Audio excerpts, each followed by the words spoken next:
Hello everyone and welcome to Quick Solution. In this video I'm going to show you how to fix TikTok creator found invalid country.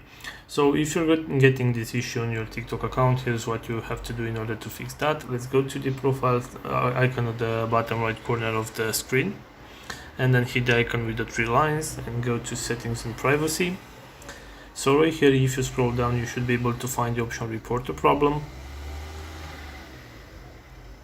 And when this page is loaded, scroll all the way down to the bottom of the page and hit submit a report.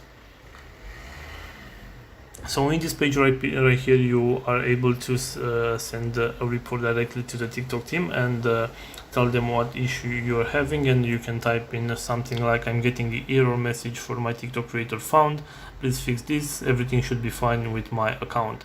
And if you think would be helpful to add some screenshot, you can also take some screenshot of the issue in your account and add them to the report. And after you are done completing the form right here, you can hit the submit button. So after that, you'll have to wait a few days for the TikTok team to come back to you with a reply.